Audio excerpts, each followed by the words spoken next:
Hi friends, welcome to Shri cooking channel. ನಾನು ಸುನೀತಾ. ಇವತ್ತು ಉತ್ತರ ಕರ್ನಾಟಕದ ಸ್ಪೆಷಲ್ ರೆಸಿಪಿ ಅಂತಲೇ ಹೇಳ್ಬೋದು. ಕರಂಡಿಯನ್ನು ಮಾಡ್ತಿದ್ದೀನಿ. ಅದನ್ನು ಹೇಗೆ ಮಾಡೋದು, ಯಾವ ರೀತಿಯಾಗಿ ಮಾಡೋದು ಅಂತ ನಾನಿಲ್ಲಿ ಹೇಳ್ತೀನಿ.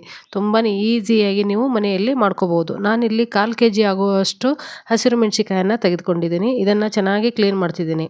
ಈ ಕರಂಡಿಯನ್ನು ಉತ್ತರ ಕರ್ನಾಟಕದ ಸೈಡ್ ಕಾಮನ್ ಆಗಿ ಬೇಸಿಗೆಯಲ್ಲಿ ಮಾಡ್ತಾರೆ.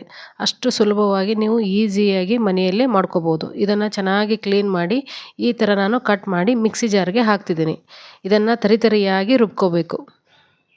ನೋಡಿ, ಇವಾಗ ಎಲ್ಲ ಮೆಣಸಿಕಾಯನ್ನು ನಾನು ಈ ಮಿಕ್ಸಿ ಜಾರ್ಗೆ ಹಾಕಿದ್ದೀನಿ. ಇದು ಬಿಸಿ ಬಿಸಿ ರೊಟ್ಟಿ ಜೊತೆ ಮೊಸರು ಹಾಕ್ಕೊಂಡು ತಿಂತಾ ಇದ್ದರೆ ಆಹಾ, ತುಂಬಾ ರುಚಿಕರವಾಗಿರುತ್ತೆ. ಅಷ್ಟು ಟೇಸ್ಟಿಯಾಗಿರುವ ಈ ಕರಂಡಿ ರೆಸಿಪಿಯನ್ನು ನೀವು ಒಂದ್ಸಲ ಮನೆಯಲ್ಲಿ ಟ್ರೈ ಮಾಡಿ. ಇವಾಗ ನಾನು ಒಂದು 10ರಿಂದ 15 ಪೀಸ್ನಷ್ಟು ಬೆಳ್ಳುಳ್ಳಿಯನ್ನು ಇದಕ್ಕೆ ಹಾಕಿ ಈ ಟೀ ಕಪ್ಪಲ್ಲಿ 2 ಲೋಟದಷ್ಟು ನಾನು ನೀರನ್ನು ಹಾಕ್ತಿದ್ದೀನಿ. ನೋಡಿ, ಇವಾಗ 2 ಲೋಟ ನೀರನ್ನು ಹಾಕಿ ಇನ್ನೊಂದು ಸ್ವಲ್ಪ ರುಬ್ಕೊಂಬರ್ಬೇಕು. ಇವಾಗ ಈ ಥರನಾಗಿ ಬಂದಿದೆ ನೋಡಿ. ಸ್ವಲ್ಪ ತರಿಯಾಗಿ ರುಬ್ಕೊಂಬಂದರೆ ಕರಂಡಿ ತುಂಬಾ ಟೇಸ್ಟಾಗಿ ಚೆನ್ನಾಗಿ ಬರುತ್ತೆ. ನೀವು ಇದಕ್ಕೆ ಕ್ಯಾರೆಟ್, ಸೌತೆಕಾಯನ್ನು ಕಟ್ ಮಾಡಿ ನೀವು ಹಾಕ್ಬೋದು. ಆಪ್ಷನಲ್, ಅದು ನಿಮಗೆ ಇಷ್ಟವಾದರೆ ಹಾಕ್ಬೋದು. ಇವಾಗ ಸಣ್ಣ ಮಿಕ್ಸಿ ಜಾರ್ಗೆ 2 ಟೇಬಲ್ ಸ್ಪೂನಷ್ಟು ನಾನು ಅಗಸೆ ಬೀಜವನ್ನು ಹಾಕ್ತಿದ್ದೀನಿ. ಇದನ್ನು ಹಾಗೆ ಹಾಕ್ತಿದ್ದೀನಿ. ನಾನು ಯಾವುದೇ ಥರನಾಗಿ ಹುರಿದು ಹಾಕ್ತಾ ಇಲ್ಲ. ಹಾಗೆ 1 ಟೇಬಲ್ ಸ್ಪೂನಷ್ಟು ನಾನು ಸಾಸಿವೆಯನ್ನು ಹಾಕ್ತಿದ್ದೇನೆ. ಇದು ಜವಾರಿ ಸಾಸಿವೆ, ಸಣ್ಣದಾಗಿದೆ. ಹಾಗೆ 1/4 ಟೇಬಲ್ ಸ್ಪೂನಷ್ಟು ನಾನು ಮೆಂತ್ಯವನ್ನು ಹಾಕ್ತಿದ್ದೀನಿ. ಮೆಂತ್ಯ ಜಾಸ್ತಿ ಹಾಕಿದರೆ ಕಹಿಯಾಗಿ ಬರುತ್ತೆ. ಹಾಗೆ ಮತ್ತು 1/4 ಟೇಬಲ್ ಸ್ಪೂನಷ್ಟು ನಾನು ಜೀರಿಗೆಯನ್ನು ಹಾಕ್ತಿದ್ದೀನಿ. ಇದನ್ನು ನುಣ್ಣಾಗಿ ಪೌಡ್ರ್ ಥರ ಮಾಡಬೇಕು. ನೋಡಿ, ಇವಾಗ ರೆಡಿಯಾಗಿದೆ. ಯಾರೆಲ್ಲ ಹೊಸೊಬ್ಬರು ನಮ್ಮ ಚಾನಲನ್ನು ನೋಡ್ತಿದ್ದೀರಾ, ದಯವಿಟ್ಟು ನಮ್ಮ ಚಾನಲನ್ನು ಸಬ್ಸ್ಕ್ರೈಬ್ ಮಾಡಿ ನೋಡಿ. ಈ ವಿಡಿಯೋ ಇಷ್ಟ ಆದರೆ ಈ ವಿಡಿಯೋಗೊಂದು ಲೈಕ್ ಕೊಟ್ಟು ನಿಮ್ಮ ಫ್ರೆಂಡ್ಸ್ ಆ್ಯಂಡ್ ಫ್ಯಾಮಿಲಿಗೆ ಈ ವಿಡಿಯೋನ ಶೇರ್ ಮಾಡಿ. ನೋಡಿ, ಇವಾಗ ಒಂದು ಅಗಲವಾದ ಬುಟ್ಟಿಗೆ ನಾನು ಹಸಿಮೆಣಸಿಕಾಯಿ ಮಿಶ್ರಣವನ್ನು ಮಿಕ್ಸಿ ಮಾಡ್ಕೊಂಡಿರೋದ್ನಲ್ಲ ಅದನ್ನು ಹಾಕಿದ್ದೀನಿ. ನೆಕ್ಸ್ಟ್ ಇವಾಗ ಸಣ್ಣ ಮಿಕ್ಸಿ ಜಾರ್ನಲ್ಲಿ ರುಬ್ಕೊಂಡಿರುವಂತಹ ಅಗಸೆ ಬೀಜ, ಹಾಗೆ ಸಾಸಿವೆ, ಮೆಂತ್ಯ ಕಾಳು ಮತ್ತು ಜೀರಿಗೆಯನ್ನು ಮಿಶ್ರಣವನ್ನು ನಾನು ಇದಕ್ಕೆ ಹಾಕ್ತಿದ್ದೀನಿ. ಒಂದು ಸಣ್ಣ ಪೀಸ್ನಷ್ಟು ಹಸಿ ಶುಂಠಿಯನ್ನು ನಾನು ಜಜ್ಜಿ ಹಾಕ್ತಿದ್ದೀನಿ. ಇದನ್ನು ಮಿಕ್ಸಿ ಮಾಡಿ ಆದರೂ ಹಾಕ್ಬೋದು, ಜಜ್ಜಿ ಆದರೂ ಹಾಕ್ಬೋದು. ಹಾಗೆ ನಾನು ಒಂದು 10 ಪೀಸ್ನಷ್ಟು ಬೆಳ್ಳುಳ್ಳಿಯನ್ನು ಜಜ್ಜಿ ಹಾಕ್ತಿದ್ದೀನಿ. ಹಾಗೆ ರುಚಿಗೆ ತಕ್ಕಷ್ಟು ಉಪ್ಪನ್ನು ಹಾಕಬೇಕು. ಹಾಗೆ ಒಂದು 1/4 ಟೇಬಲ್ ಸ್ಪೂನಷ್ಟು ನಾನು ಅರಿಶಿಣವನ್ನು ಹಾಕ್ತಿದ್ದೀನಿ. ತುಂಬಾ ಈಸಿಯಾಗಿ ಎಲ್ಲರೂ ಕೂಡ ನೀವು ಮನೆಯಲ್ಲೇ ಮಾಡ್ಕೋಬೋದು. ಹಾಗೆ 1 ಟೇಬಲ್ ಸ್ಪೂನಷ್ಟು ನಾನು ಬೆಲ್ಲವನ್ನು ಹಾಕ್ತಿದ್ದೀನಿ.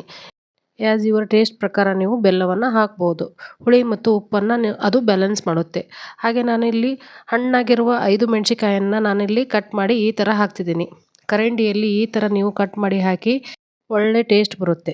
ಇವಾಗ ಇದನ್ನೆಲ್ಲ ಚೆನ್ನಾಗಿ ಮಿಕ್ಸ್ ಮಾಡ್ಕೋಬೇಕು. ನೋಡಿ, ತುಂಬಾ ಈಸಿಯಾಗಿ ನೀವು ಒಂದ್ಸಲ ಉತ್ತರ ಕರ್ನಾಟಕದ ಸ್ಪೆಷಲ್ ಕರಂಡಿ ರೆಸಿಪಿಯನ್ನು ಒಂದ್ಸಲ ಟ್ರೈ ಮಾಡಿ ನೋಡಿ. ತುಂಬಾ ಈಸಿಯಾಗಿ ಅಷ್ಟೇ ಪರ್ಫೆಕ್ಟಾಗಿ ಕೂಡ ಬರುತ್ತೆ. 1 ತಿಂಗಳ ತನಕ ಸ್ಟೋರ್ ಮಾಡಿ ಇಡ್ಬೋದು. ಬೆಳಗ್ಗೆ ಬಿಸಿಲಲ್ಲಿ ಇಟ್ಟು ಮತ್ತೆ ಸಾಯಂಕಾಲ ನೀವು ತೆಗಿಬೋದು. ಪಿಂಗಾಣಿ ಅಥವಾ ಗ್ಲಾಸ್ ಜಾರ್ನಲ್ಲಿ ನೀವು ಹಾಕಬೇಕು. ಹಾಕಿದರೆ ಟೇಸ್ಟು ಚೆನ್ನಾಗಿ ಬರುತ್ತೆ. ಯಾವುದೇ ರೀತಿಯಾಗಿ ಪ್ಲಾಸ್ಟಿಕ್ಕನ್ನು ಯೂಸ್ ಮಾಡಬಾರ್ದು. ನೋಡಿ, ಈ ರೀತಿಯಾಗಿ ನಾನು ಪಿಂಗಾಣಿ ಡಬ್ಬದಲ್ಲಿ ಹಾಕ್ತಿದ್ದೀನಿ. ಇದನ್ನು ಒಂದು ಕಾಟನ್ ಬಟ್ಟೆಯಲ್ಲಿ ನೀವು ಇದನ್ನು ಬಾಯನ್ನು ಕಟ್ಟಬೇಕು. ಕಟ್ಟಿ ಬಿಸಿಲಲ್ಲಿ ಇಟ್ಟರೆ ಒಂದು 2ರಿಂದ 3 ದಿನಗಳ ಕಾಲ ಇದನ್ನು ತಿನ್ನಬಾರ್ದು. ಹಾಗೆ ಬಿಸಿಲಲ್ಲಿ ಕಾಯಲಿಕ್ಕೆ ಇಡಬೇಕು. ಈ ರೀತಿಯಾಗಿ ನಾನು ಮುಕ್ಕಾಲಷ್ಟು ಹಾಕಿದ್ದೀನಿ. ಮುಕ್ಕಾಲಷ್ಟು ನಾನು ಕರಂಡಿಯನ್ನು ಇದಕ್ಕೆ ಹಾಕಿದ್ದೀನಿ. ಇದು ಬಿಸಿಲಲ್ಲಿಟ್ಟರೆ ಉಕ್ಕಿ ಚೆಲ್ಲುತ್ತೆ. ಹಾಗಾಗಿ ನಾನು ಮುಕ್ಕಾಲಷ್ಟು ನಾನು ಹಾಕಿದ್ದೀನಿ. ಇದಕ್ಕೆ ಒಂದು ಮುಚ್ಚಳವನ್ನು ಮುಚ್ಚದೆ ಈ ಥರ ಒಂದು ಕಾಟನ್ ಬಟ್ಟೆಯನ್ನು ನೀವು ಕಟ್ಟಬೇಕು. ಕಟ್ಟಿ ಬಿಸಿಲಲ್ಲಿ ಇಡಬೇಕು. ಒಂದು 2-3 ದಿನ ಆದಮೇಲೆ ಇದನ್ನು ನೀವು ತಿನ್ಬೋದು. ಬಿಸಿ ಬಿಸಿ ರೊಟ್ಟಿ ಮತ್ತು ಮೊಸರು ಜೊತೆ ಅಂತೂ ತುಂಬಾ ಟೇಸ್ಟಾಗಿರುತ್ತೆ. ಇದಕ್ಕೆ ನೀವು ಕ್ಯಾರೆಟ್, ಸೌತೆಕಾಯಿ ಬೇಕಾದರೂ ಕಟ್ ಮಾಡಿ ಹಾಕ್ಬೋದು. ಆ್ಯಸ್ ಯುವರ್ ಟೇಸ್ಟ್ ಪ್ರಕಾರ. ಕರಂಡಿ ಖಾಲಿ ಆಗೋ ತನಕ ಬಿಸಿಲಲ್ಲಿಟ್ಟರೆ ಯಾವುದೇ ರೀತಿಯಾಗಿ ತೊಂದರೆ ಆಗೋದಿಲ್ಲ.